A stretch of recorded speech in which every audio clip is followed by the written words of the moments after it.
بۆ دیارکردنا براپەرەیە زەکات و سەرفیترەیە نرخێ زێر یان نرخێ زیف دبە پیڤەر. بۆ ئەف ساڵا لە هەرێما کوردستان نرخێ زیف هاتیە دیارکردن وەکو پیڤەر ji ber ku nirxê zêr yê bilind de her ku diçe bilindtir dibe. Endazêya wî pereyê zekatê da wacib dibît û salek bi ser da derbas bibîtin bi 2 milyon û 100,000 dînar hatiye destnîşankirin. Wata ev qaspare hebe salek jî bi ser da derbas be di sindoqa te da be dest lê neda be divê çendê jê bidey 2.5 jê bidey wata 25,000 dînaran weke zekat ji veqetinî bidey kesekê hejî ya malbateka hejî. Ev qas salek bi ser de derbas dibît. Serfître çawa hatiye destnîşankirin? Serfître 1000 dînaran kêmtir ji par hatiye destnîşankirin. Bo her yek kesî 2500 dînar hatiye destnîşankirin bê dayîn weke serfître. Fidyeya rojî negirtinê jî bi heman nirx wata yek roj te rojî negirt be ew şert û meş ser te bêne cêbecêkirin ku tu nekarî rojiyekê bigirî yan çend rojiyan bigirî her rojekê beramber wê divê 2500 dînaran bidey. Bideyekê bideye kesê ku hejiye jî vî parey werbigire. Em ê zêtir vê pirsê gotûbêj bikin bi mêvandariya Rêzdar Şêx İbrahîm Berzincî rêveberê lêkolîn û îrşadê li Wezareta Awqaf û Karobarên Îwlî ya Herêma Kurdistanê. Tu bi xêr hatî Şêx, spas bi amadebûna we. Destpêkê dixwazim bizanim niha mîkanîzm û rêyên komkirina zekat û xêr û xêrata li Herêma Kurdistanê bi çi awayî ye? سلااو ڕێز بۆ جەنابێت بۆ سەرجەم بینەرانی کەناڵەکەتان بەس ڕێک ڕاستکردنەوەیکی هوەری من ئێستا لەو پۆستە نەماوم یاریدەدەری پشکنەری گشتی وەزارەتم لە وەزارەتی ئەوقاف. باش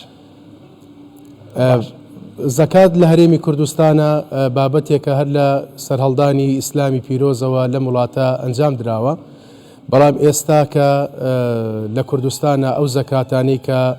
لێرە و لەوێ و بە شێوازێکی جۆرا و جۆر کۆ دەکرێتەوە گروپێک وەکەوەی کە بەڕێستان باستان کرد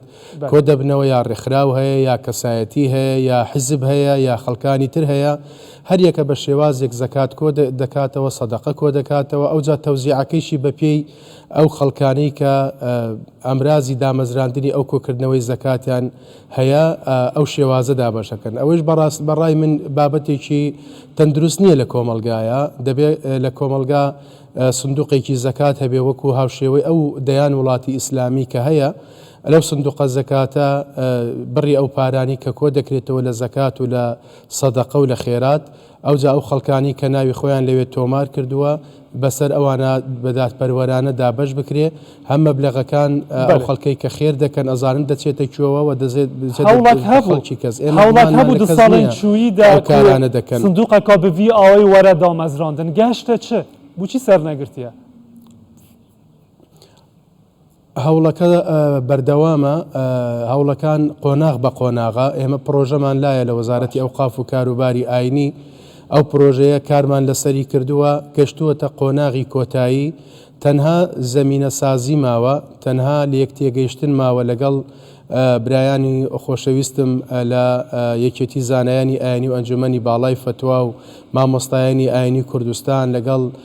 ئەو کەسانی کەەوە زەکات دەرکردن و خێر و سەدەقات دەکەن زەمینە سازیەکی ماوە هیوام وایە کە لە داهاتوویەکی نزیکدا ئینشاءالله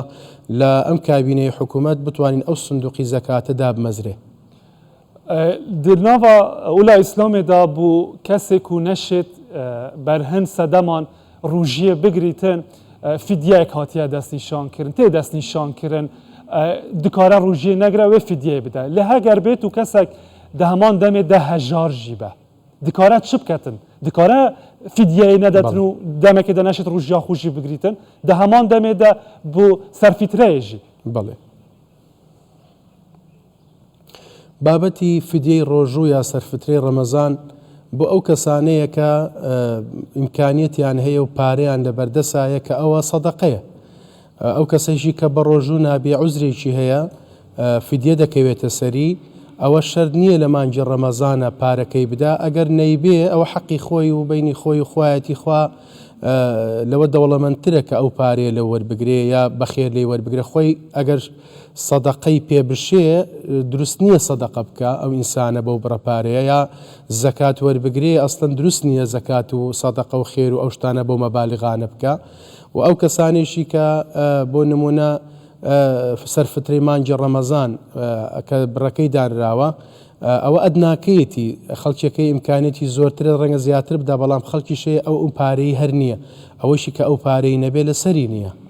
بله یه هی بلکی ملکک هبید خانو هبید سیاره هبیتن دکبیت از سر زکات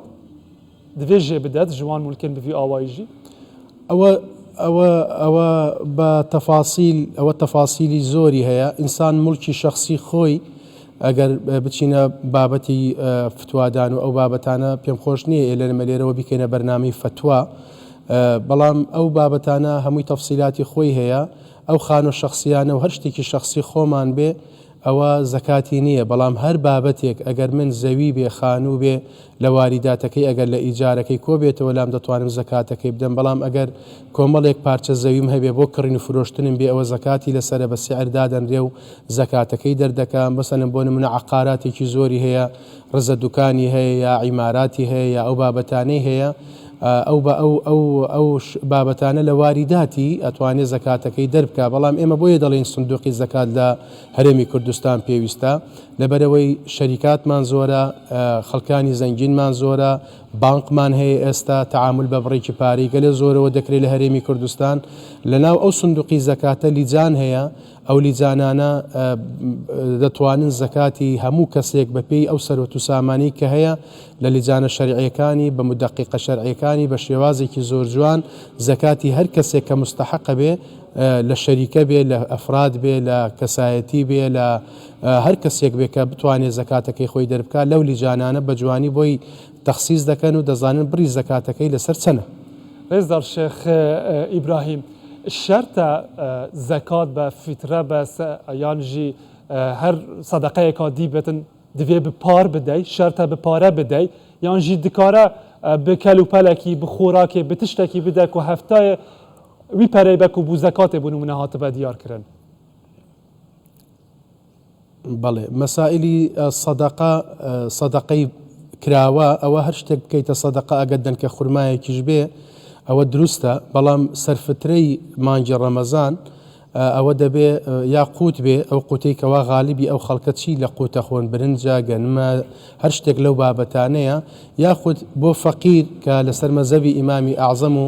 زۆربەی ڕەئی فوقەهاکانی ئەم سەردەمەی شەروایە کە خەڵک زیاتر پێویستی بە پارەیە پارەکە بدرێ ئەوە دەتوانی بەڵام زەکات بەڵە زەکات دەبێ بە پارە بدرێ بلا ئەسەحی ئەقوال